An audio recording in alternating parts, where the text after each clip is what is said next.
সবাই দেখো, আমরা শুরু করছি। গত ক্লাসে আমরা যেটা শেষ করছিলাম সেখান থেকে শুরু। দেখো, এটা একটা পাত্র।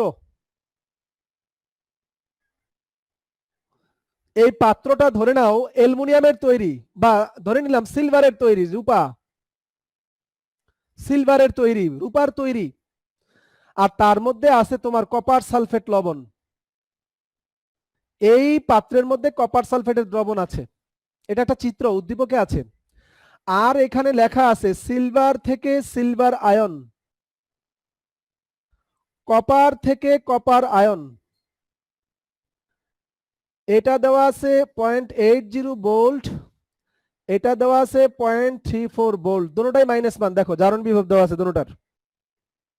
এটাও দেওয়া থাকতে পারে অথবা এটাও দেওয়া থাকতে পারে প্রশ্নের মধ্যে। সিলভার আয়ন থেকে সিলভার 0.80 ভোল্ট বিজারণ বিভব, কপার আয়ন থেকে কপার, এটাও বিজারণ বিভব, এটাও দেওয়া থাকতে পারে। এই যে কোনো একটা হয়, এই দুইটা থাকবে, না হয় এই দুইটা থাকবে, যেটাই থাকুক, এটা কোনো ফ্যাক্ট না বাবা।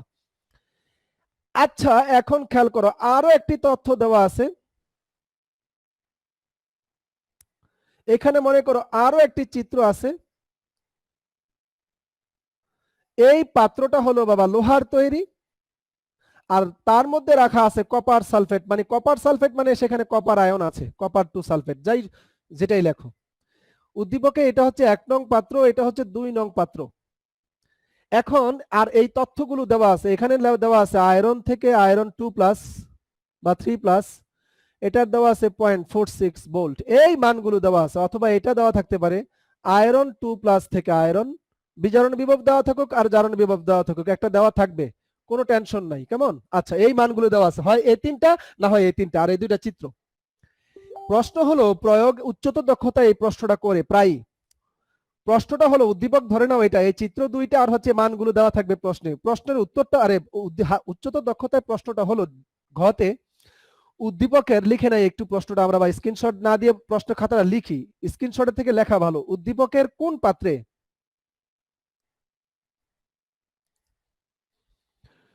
কপার সালফেট দ্রবণ সংরক্ষণ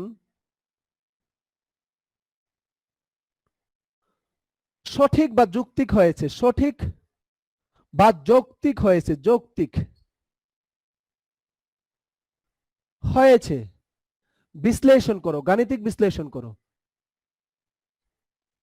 এই প্রশ্নটা তোমার উচ্চতর দক্ষতা আসছে। অথবা উচ্চতর দক্ষতায় এইভাবেও প্রশ্নটা করতে পারে, এইভাবেও প্রশ্নটা করতে পারে যে উদ্দীপকের দীর্ঘ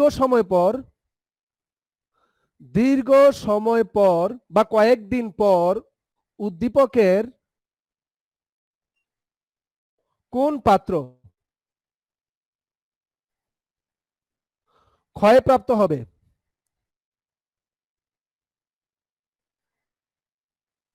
ক্ষয়প্রাপ্ত হবে বা ফুটু হয়ে যাবে, ফুটু বা ফুটা, ফুটা হয়ে যাবে, ছিদ্র হয়ে যাবে। বিশ্লেষণ করো, কোন পাত্রটি ক্ষয়প্রাপ্ত হয়ে যাবে, ফুটা হয়ে যাবে, ছিদ্র হয়ে যাবে, নষ্ট হয়ে যাবে, ড্যামেজ হয়ে যাবে, যেটাই বলুক। আর অথবা প্রশ্নটা করতে পারে উদ্দীপকের কোন পাত্রে কপার সালফেট দ্রবণ সংরক্ষণ যে করলাম, আমরা দুই পাত্রেই সংরক্ষণ করেছি। দেখো, রূপার পাত্রেও কপার সালফেটকে সংরক্ষণ করে রাখছি, আবার লোহার পাত্রেও কপার সালফেটকে রাখছি। কিন্তু দুই পাত্রেই কি সংরক্ষণ যৌক্তিক হয়েছে, নাকি একটাতে যৌক্তিক হয়েছে আরেকটাতে যৌক্তিক হয়নি? অর্থাৎ একটা ক্ষয়প্রাপ্ত হবে নাকি আরেকটা ক্ষয়প্রাপ্ত হবে না, এই এই সম্পর্কে তোমাদের চাওয়া হয়েছে। এই প্রশ্নটা বুড়ি বুড়ি আসে, অর্থাৎ ফ্রিকুয়েন্টলি, মানে বারবারই আসে। একবার আসছে তো পরীক্ষা আবার আসতে পারে, এমন প্রশ্ন এটা। হ্যাঁ, অতএব এই ব্যাপারে তোমরা গুরুত্ব দিতে হবে। এই প্রশ্নটা করতে গেলে এখন যেহেতু লেখা শেষ, প্রশ্ন লেখা শেষ, উদ্দীপক লেখা শেষ, এখন উত্তরটা কিভাবে করব আমরা। দেখো, উত্তরের দিকে তাকাই, খেয়াল করো।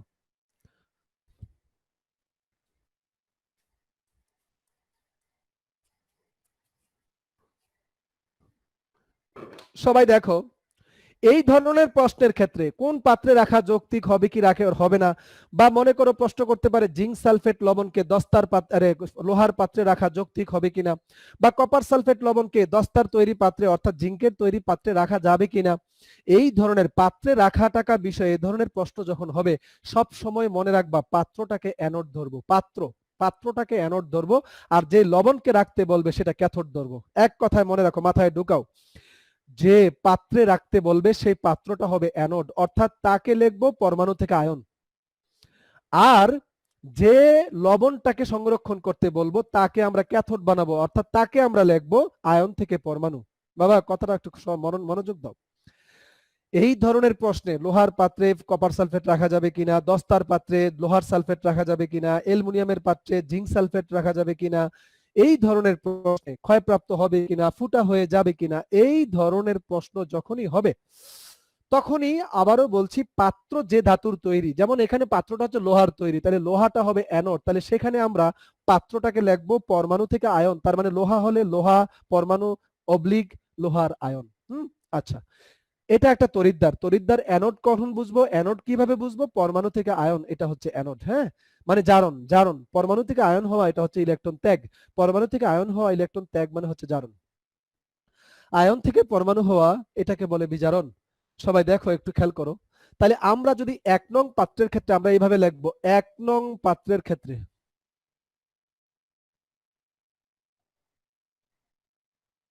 1 নং পাত্রের ক্ষেত্রে সংশ্লিষ্ট কোষ, এভাবে যেভাবে লিখছি স্যার এভাবে লিখবা পরীক্ষার খাতায়, সংশ্লিষ্ট কোষ ডায়াগ্রাম বা কোষ চিত্র, যেটাই লেখো, কোষ ডায়াগ্রাম বা কোষ চিত্র। 1 নং পাত্রের ক্ষেত্রে এখানে একটা কোষ আছে, এই কোষটা কি দেখো, 1 নং পাত্রের ক্ষেত্রে সিলভার যেহেতু ধাতুর পাত্র, সিলভার যেহেতু পাত্র, তাহলে সিলভার থেকে সিলভার আয়ন হবে, এটা হবে অ্যানোড, এটা হচ্ছে জারণ, এটা একটা তড়িৎদ্বার, এটাকে বামে রাখবো আমরা, অ্যানোডকে জারণ তড়িৎদ্বারকে বামে রাখি। আর লবণ আছে এখানে কপার, তাহলে লবণ যেহেতু কপার, তাহলে কপার 2+ থেকে কপার পরমাণু হবে, এটা হচ্ছে বিজারণ। বাবা বারবার বলেছি, পাত্রটা হবে জারণ, পাত্রটা হবে অ্যানোড, আর লবণটা হবে ক্যাথোড, লবণটা হবে বিজারণ, মনে রেখো। আর এটা একটা তড়িৎদ্বার, এটা একটা তড়িৎদ্বার, এটা রূপার বা সিলভারের তড়িৎদ্বার, এটা কপারের তড়িৎদ্বার। দুই তড়িৎদ্বারকে আমরা একটা উলম্ব রেখা দ্বারা আমরা পৃথকভাবে দেখাই, এটাই হচ্ছে কোষ ডায়াগ্রাম। মানে এখানে যে একটা কোষ আছে তড়িৎ রাসায়নিক কোষ, এটা হচ্ছে সেই কোষ, এটা হচ্ছে সেই কোষ ডায়াগ্রাম। আচ্ছা, এবার আসো কোষ বিক্রিয়া, যেভাবে লিখবো আমরা পরীক্ষার খাতায়, কোষ বিক্রিয়া। এখানে কি কি বিক্রিয়া হচ্ছে খেয়াল করো, কোষ বিক্রিয়া,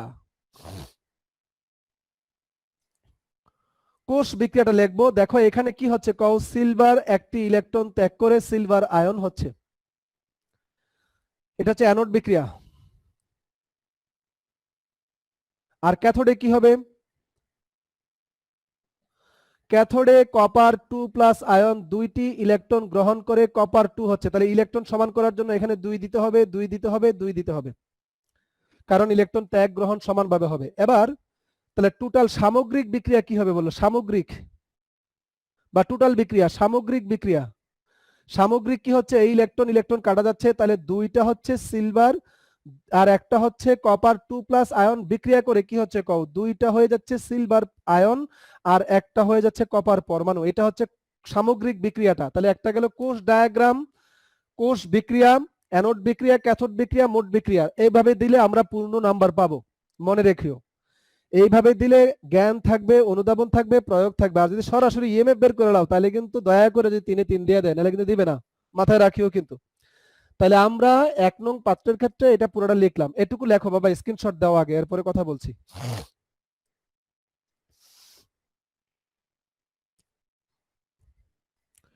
খাতায় লিখতে পারলে লিখো, দেখো স্ক্রিনশটের থেকে আমি খাতায় লেখাটা বেশি পছন্দ করছি।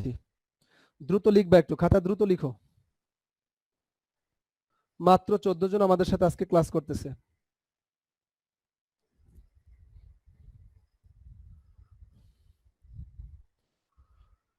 খুবই ভালো, যেহেতু তারা মান্থলি টেস্ট দিয়েছে, একটা বিশাল পরীক্ষায় তারা অংশগ্রহণ করেছে, অতএব তাদের তো 15-16 দিন রেস্টের প্রয়োজন আছে। এবার মন চাইলে আবার, মন চাইলে আসবে, নাইলে আসবে না, করলেই কি না করলেই কি। ড্যাফোডিল কলেজের ক্লাস, এটা কোনো ক্লাস হইলো, এগুলি কোনো ক্লাস? এটি হেরা বাসায় থেকে এর থেকে ভালো ভালো ক্লাস করতে পারে। ড্যাফোডিল কলেজের শিক্ষক এরা তো হাত আর গনাই পড়ে না আসলে।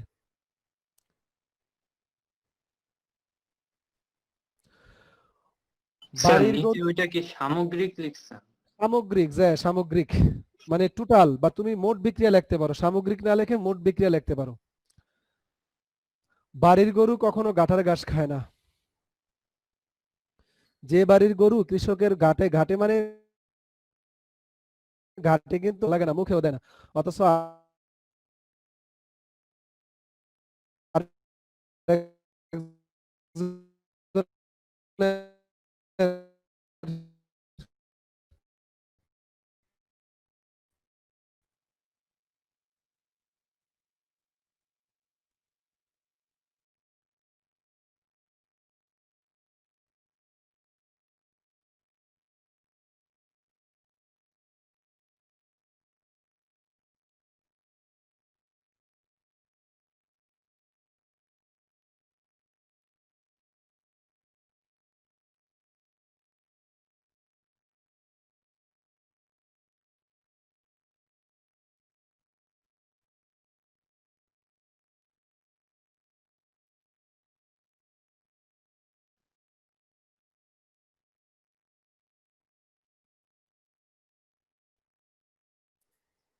লেখা কমপ্লিট হয়েছে বাবা?